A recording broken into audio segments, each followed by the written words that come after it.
예, 안녕하세요. 저 합격의 법학원에서 이제 무역영어, 무역 실무 강의하고 있는 저 이용훈 관사라고 합니다.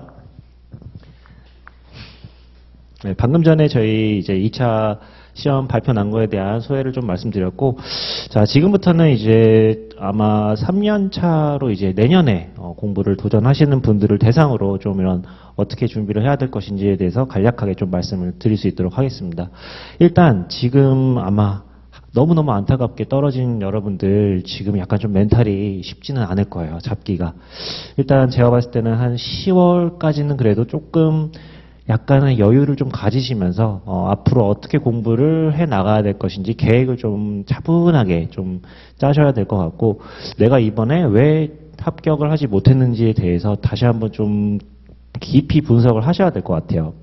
만약에 그러한 분석이라든지 아니면 내가 왜 이번에 떨어졌는지 그런 거에 대해 가지고 혼자서는 이게 좀 내가 파악하기가 쉽지 않다 싶으시면은 저희 합격의 법학원 여기 저희 수업 안 들으셨어도 상관없어요. 저희 언제든지 열려 있으니까 저희 강사 4분 통해 가지고 얼마든지 상담 신청하시면은 저희 학원의 가장 큰 장점 중에 하나가 되게 1대1로 이렇게 상담을 잘 해드리거든요. 언제든지 상담하실 수 있고, 그 핸드폰으로 연락도 하셔도 되고, 문자로 뭐 카톡이나 이런 걸로 이렇게 커뮤니케이션 하실 수 있으니까, 멘탈 잡으시고 싶으신 분들은 다시 한번 저희 학원의 문을 좀 두드려 주시기 바랍니다.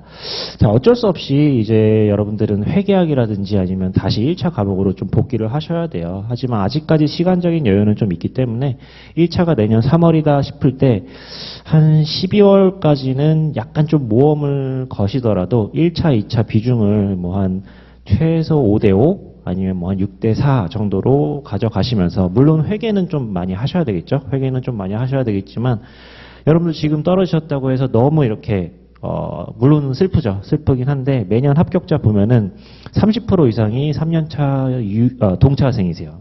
그럼 그 말은즉슨 최소 30%는 3년차 동차로 합격을 하실 수 있다라고 말씀을 드릴 수 있고, 상당히 비중이 높습니다. 내년에 충분히 합격을 하실 수 있다라고 말씀을 드릴 수 있을 것 같고, 무역실무, 무역영어는 다행히 연결되는 과목이기 때문에 아마 관세법이랑 무역 실무에 대한 부담은 조금은 덜 하실 거예요. 그래서 이제 무역 실무에 대해서만 말씀을 드리면은 다시 영어를 보시는 거죠. 다시 영어를 보시는 건데, 무역 실무, 무역 영어 같이 공부하세요. 같이. 무역 실무 위주로 계속 공부하시다가 한 11월, 12월 정도부터 이제 영문으로 다시 좀 이렇게 복귀하시면서 이렇게 공부하시는 거를 좀 추천을 드리고 싶습니다. 자, 그리고 저희 학원에서 모의고사를 꼭 보셨으면 좋겠어요. 이번에 다시 한번 말씀드리지만 저희 모의고사 보신 분들 중에 합격률이 상당히 높습니다. 한 60% 정도 합격을 하셨기 때문에 일단 상담도 받으시고 계획도 같이 수립을 하시고, 그리고 저희와 함께 내년 3년차 동차의 합격길을 좀 같이 걸어갔으면 하는 그런 바람입니다. 일단 뭐 과목에 대한 뭐 예를 들어가지고 뭐 인코텀즈는 어떻게 공부를 해야 된다, 이러한 디테일적인 부분은 지금 여러분들 아마 멘탈 그런 부분이 훨씬 더 중요하기 때문에 그런 것들은 나중에 상담할 때 그때 좀 더 자세하게 설명드리는 걸로 하고, 하여튼 꼭 찾아주셨으면 좋겠습니다. 자, 무역신문은 여기서 마치도록 할게요. 자, 이어서 이제 관세법 김하늘 관세사님께서 내년도 합격 전략 설명하실 수 있도록 하겠습니다. 안녕하세요. 김하늘 관세사입니다. 자, 일단 다시 준비를 하시는 분들이겠죠. 네, 다시 준비를 하시는 분들을 위해서 제가 일단은 이제 저 목차를 되게 좋아하긴 하는데 목차를 써놓고 시작을 하도록 할게요. 일단은 여러분들이 공부를 하실 때 직접적으로 들어가게 된다라고 하면은 첫 번째 자세부터 여러분들이 좀 생각을 해 두셔야 될 것 같아요.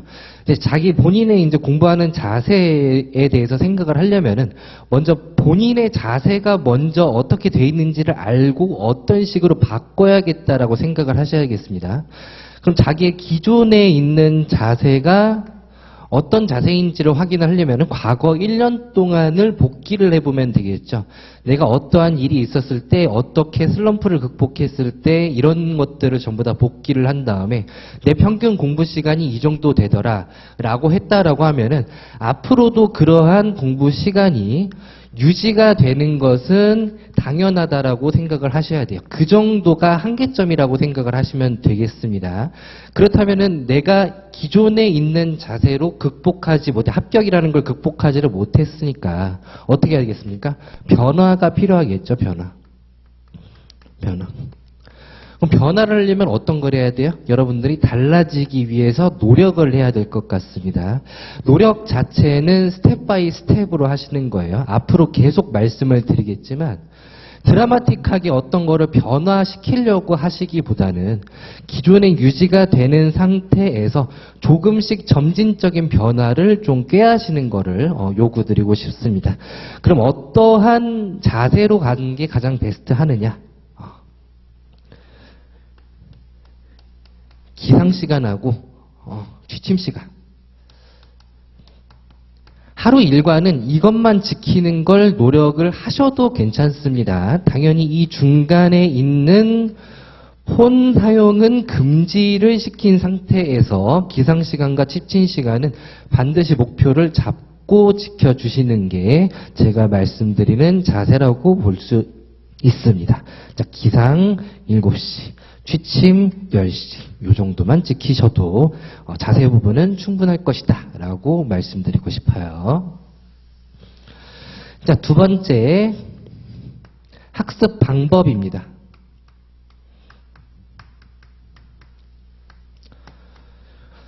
자, 학습 방법은 어떻게 하면 좋냐? 여러분들은 합격 자체가 큰 목표가 될 것입니다. 지금 여기 있다라고 하면은 여기 있는 합격이라는 큰 목표로 가셔야 되는데 이 목표는 그냥 마음속에 추상적으로 있는 목표이기 때문에 얘를 목표라고 할 수가 없어요.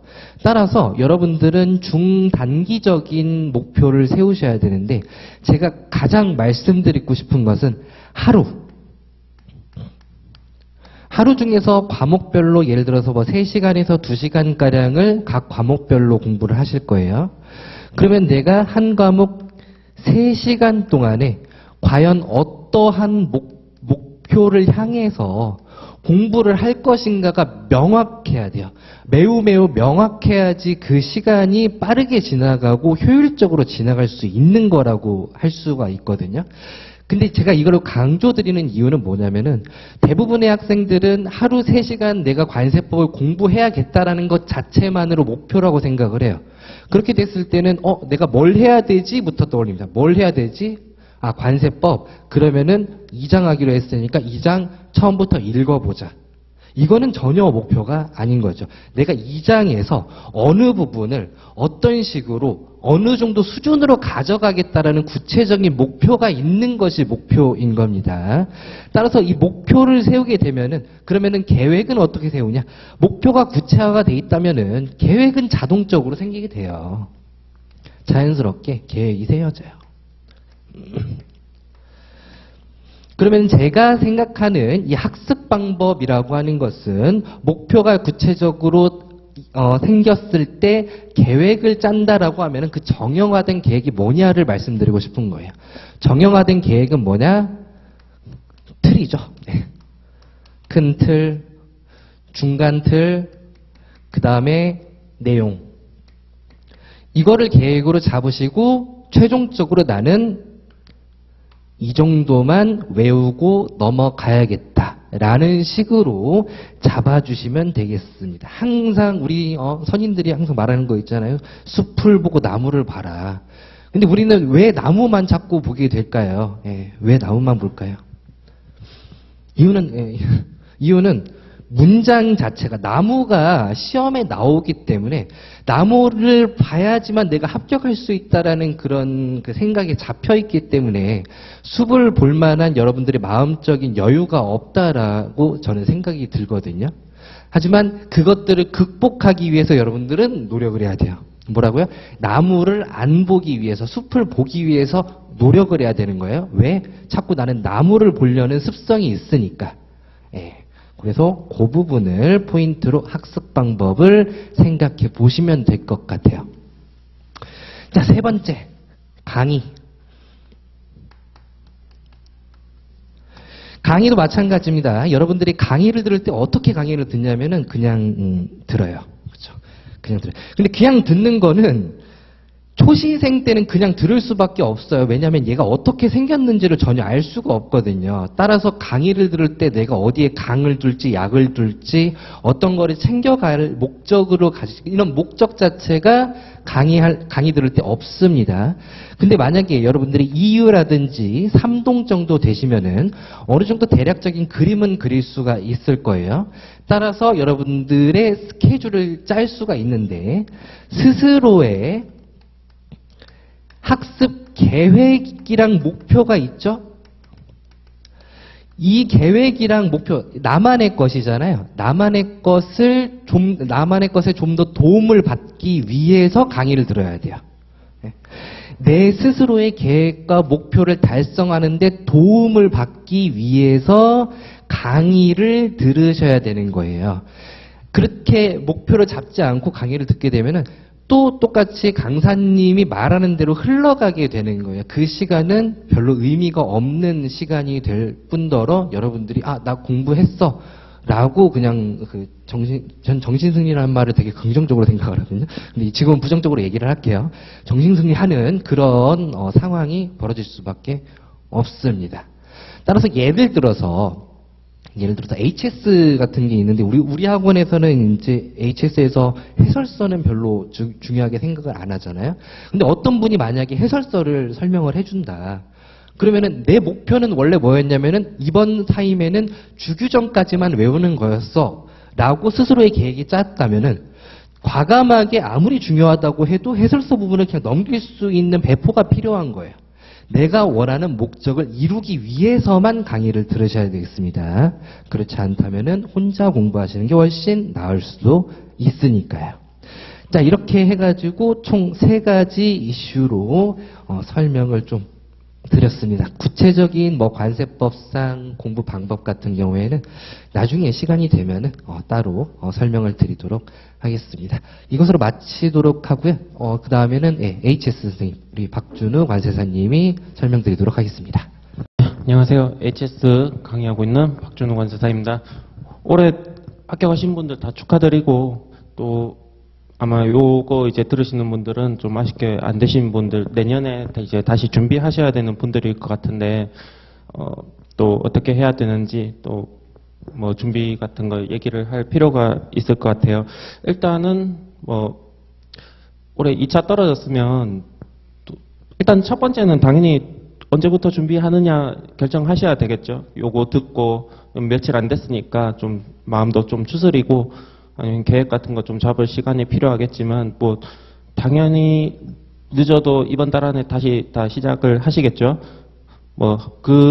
이 부분에서 좀 많이 차이가 좀 나는 것 같아요. 어떤 분들은 이제 자기 인생 계획이니까 다를 수 있는데 어떤 분들은 회사를 다시 가야 되냐 이렇게 고민하시는 분들도 있고 그렇죠. 학교가 다니고 계시는 분들 같은 경우는 학교 복학 휴학 기간을 조절하셔야 되는 분들도 있고 하지만은 만약에 내년에 꼭 다시 시험을 치실 거라면은 한 달 정도 더 기다릴 이유가 하나도 없는 거죠.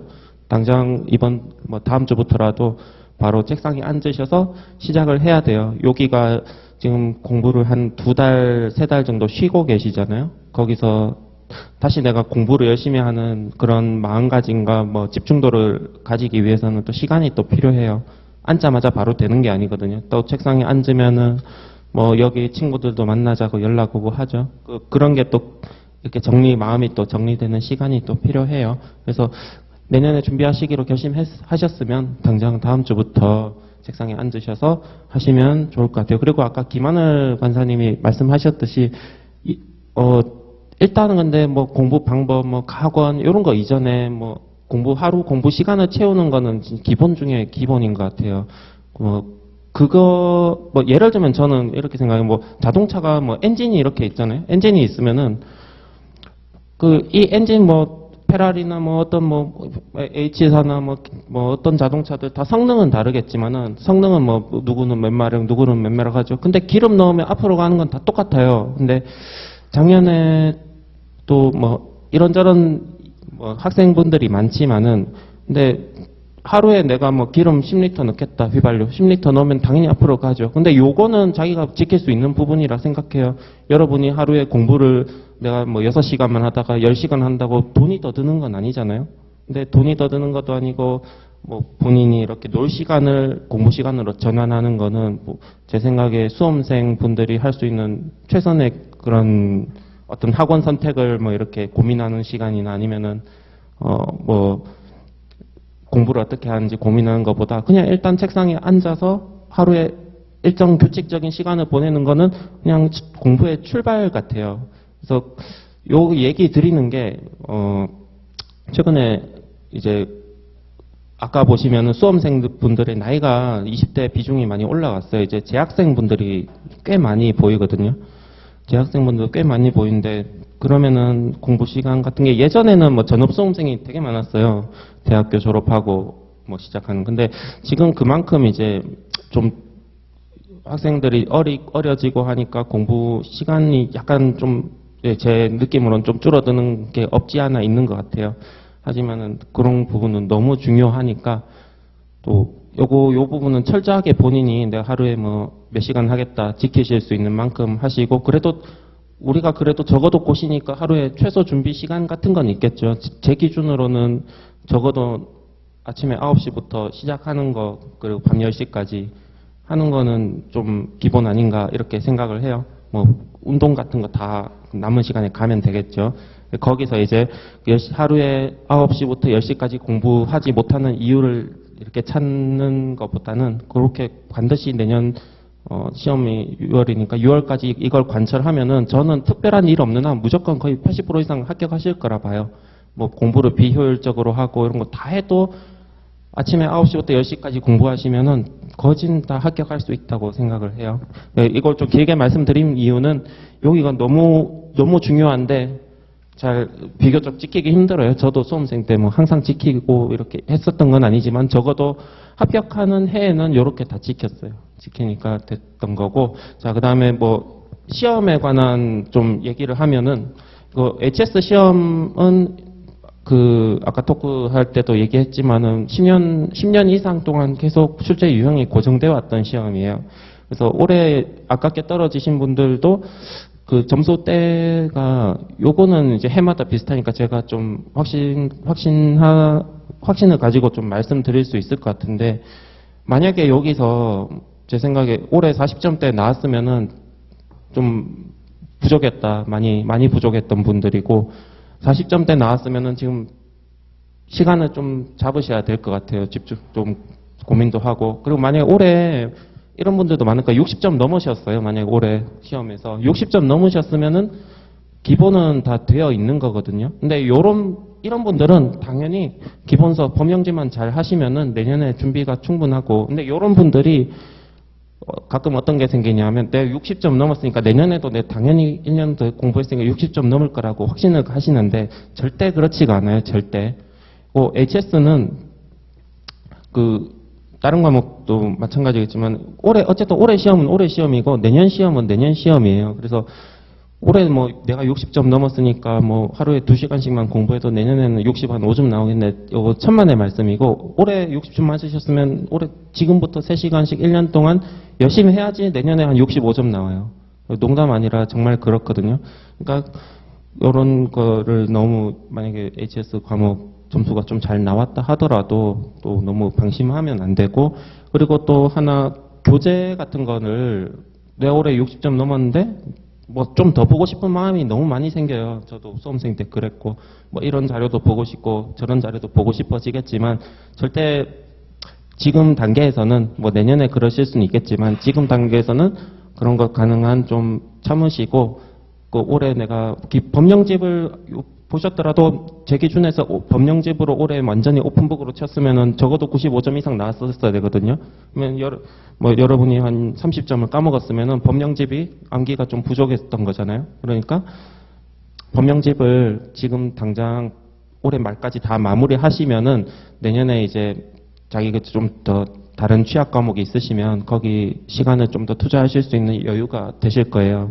아무튼 그러고 요런 건 다 부차적인 얘기고 아까 계속 말씀드렸던 것처럼 공부 당장 시작해야 되고 그리고 하루에 최소 가져가야 되는 공부 시간 가져가는 거는 너무 중요한 부분이에요. 그래서 지금 뭐 다른 얘기하는 것보다 빨리 시작하라는 말씀을 좀 드리고 싶습니다. 아무튼 올해 또 아쉽게 좀 안 되신 분들도 바로 시작하셔서 내년에 좋은 결과 가져가시면 좋겠습니다. 감사합니다. 안녕하세요. 관세평가 허준 관사입니다. 네. 이번 주에 아주 중요한 이벤트가 있었죠. 바로 40회 관세화 시험 합격자 발표가 있었습니다. 이번에 합격하신 분들 모두 진심으로 축하드리고요. 이번에 아쉽게 이제 합격하시지 못하신 분들도 있을 거예요. 그런 분들에게는 좀 심심한 위로의 말씀을 드립니다. 네, 오늘 이 합격생 그리고 강사 설명의 자리에서는 앞으로 이제 어떻게 그러면은 남은 기간 동안 좀 부족한 점을 보완하고 내년 시험을 위해 준비를 해나가야 될지에 대해서 좀 간략하게 좀 말씀을 드려보고자 해요. 그래서 지금 시점상으로 10월 이제 후반으로 가고 있죠. 11월로 가정하면은 11월에서 12월에는 그러면은 어떻게 공부를 해야 되는지 한번 말씀을 드려볼게요. 11, 12월에도 두 가지 경우로 나눌 수 있을 것 같아요. 내년에 2차 합격을 목표로 하는 것은 동일하지만 유예생이신 경우 그리고 내년에 1차, 2차를 모두 합격해야 되는 동차이신 경우 이렇게 두 가지로 나눌 수 있을 것 같은데 여러분 우리 11, 12월 이후에 1월 달에 뭐가 있죠? 1월 달에 바로 모의고사 과정이 있죠. 1월 달부터는 이제 모의고사를 봐야 되기 때문에 11월, 12월에는 이 모의고사에 들어가기 앞서 여러분들이 좀 부족했던 점을 보완하고 그리고 여러분들이 시험달까지 내년 6월에 있을 시험날까지 가져가야 되는 것과 취하지 않을 것들을 좀 선별하는 작업이 좀 필요한 기간입니다. 그렇기 때문에 이제 유예생이신 경우 당연히 약점을 보완하고 그다음에 내가 가져갈 것과 가져가지 않은 것을 정리하는 게 필요하겠죠. 동차인 경우가 참 쉽지 않아요, 사실. 1차 때도 1차 공부도 해야 되기 때문에 쉽지 않다는 의미는 뭐냐면은 어느 정도 비중을 둬야 될지 1차와 2차에 어느 정도 비중을 둬야 될지 그리고 1차도 과목별로 어떻게 비중을 가져가야 될지 굉장히 고민이 많으실 겁니다. 상황마다 뭐 다르겠지만 일단 동차이신 분들도 요거는 그대로 준비를 하셔야 되고요. 여기서 더 나아가 1차에서 가장 중요한 과목인 회계 그리고 회계 다음 이제 내세법이죠. 왜 회계와 내고 서비스법을 언급드리냐면은 사실 무역 영어와 관세법은 2차 과목의 일부와 겹치기 때문에 여러분들이 요 두 과목은 지금 아직 좀 잊고 있으실 거예요 아마. 그렇기 때문에 11월, 12월에는 특히 이제 회계는 어느 정도 시작을 하셔야 되지 않을까. 시작하시면서 2차 과목도 당연히 부족한 점 보완하고 정리할 거 정리해 나가는. 그래서 내가 이 11, 12월 때 정리한 것을 바탕으로 해서 이제 1월부터 6월까지는 쭉 모의고사를 계속 회독수를 높여가면서 모의고사를 보시면 되겠습니다. 자, 그러면은 11, 12월에 관세 평가는 그럼 어떻게 준비를 해야 될까요? 평가는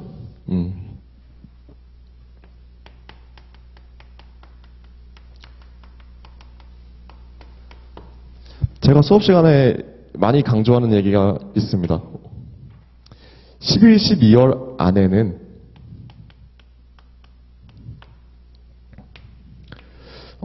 요거랑 맥락이 비슷해요. 부족한 점 보완 요거랑 맥락이 비슷한데 뭐냐? 바로 여러분들이 하고 싶어 하지 않으시는 것 같은 느낌도 들어요. 가끔 보면은. 그렇지만 반드시 해야 되는 법령 암기. 관세평가 법령이 그렇게 많지는 않습니다. 관세법의 일부이기 때문에 평가 관련된 법령이 엄청 많지는 않지만 그래도 다 암기를 하셔야 됩니다. 왜냐? 우리 이제 평가 출제 유형 자체가 법령에서만 거의 한 60에서 70%의 배점을 부여하는 추세이기 때문에 법령 암기가 부족한 상태라면 11, 12월에는 이 부족했던 법령 암기를 반드시 진행해 주셔야 합니다. 그리고 더 나아가서 여러분들이 지금 보고 계신 자료들 있잖아요. 뭐 기본서로 공부하시는 분도 있을 거고 압축 정리로 공부하고 계신 분들도 있을 거예요. 거기에서 이제 여러분들이 이제 좀 내용을 추가했으면 한다. 지금 기출문제 풀이를 했을 때 그 답안이던가 제가 나눠준 프린트를 좀 추가했으면 한다라는 것들 있죠. 예를 들면서 뭐 협정이라든지 그리고 11월, 12월에 제가 다룰 뭐 사례들이라든지 이런 것들을 여러분들이 보고 있는 책에 추가시키는 작업을 하는 거죠. 11월, 12월에 법령을 미진했던 법령 완벽하게 암기하고 좀 추가할 자료들을 내가 시험날까지 가져갈 자료들을 조금 더 취합해서 정리하고 이런 과정들이 좀 필요할 것이라고 생각이 듭니다. 그리고 마지막으로 제가 드리고 싶은 말씀은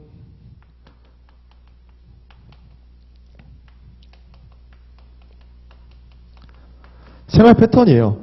생활 패턴이 어떤 의미냐면은 앞서서 이제 다른 관사님들도 많이 말씀을 해주셨지만 우리가 이제 이게 끝이 아니죠. 11, 12월 당일 끝이 아니고 우리는 6월 달에 합격을 해야 됩니다. 내년 6월 때까지 내 몸 상태를 시험에 최적화시켜 놔야 될 필요가 좀 있어요. 이 말은 뭐냐? 생활 패턴을 좀 규칙적으로, 좀 단순하게 루틴화 시켜서 내년 시험까지 계속 반복적으로 그 생활 패턴을 가져가는 게 굉장히 중요할 것으로 생각이 됩니다. 그래서 생활 패턴이라는 거는 뭐 어려운 것도 없어요. 뭐 규칙적으로 뭐 동일한 시간에 자고 동일한 시간에 뭐 일어난다던가 혹은 여러분들의 그 공부에 크게 지장을 줄 만한 이벤트를 만들면 안 됩니다. 예를 들면은 뭐 안 하던 연애를 한다던가 뭐 좋으면 어쩔 수 없겠지만 안 하던 연애를 한다던가 혹은 잘 만나고 있다가 헤어지는 것도 사실 공부에 좀 영향을 미칠 수 있기 때문에 그런 것들은 되도록 6월 달까지는 변동이 없는 상황을 만드는 것이 바람직할 것 같고요. 그래서 이렇게 세 가지 부분 좀 오늘 이 자리에서 강조드리고 싶습니다. 네, 여러분들 그 내년 6월 그렇게 멀지 않습니다. 시간 생각보다 빨리 가고요. 내년 뭐 3월, 4월 이쯤 되면은 지금은 뭐 이런 부분도 얘기했지만 그때 되면 또 그때 다시 제가 조언 드릴 수 있는 부분이 있을 거예요. 예를 들어 뭐 멘탈이라든지 멘탈 관리라든지 체력 관리라든지 뭐 슬럼프 같은 게 왔을 때 어떻게 극복하는지 뭐 이런 것들은 제가 그때 가서 조언을 별도로 해드리고요. 네, 오늘은 여기서 설명을 마치도록 하겠습니다. 네, 감사합니다.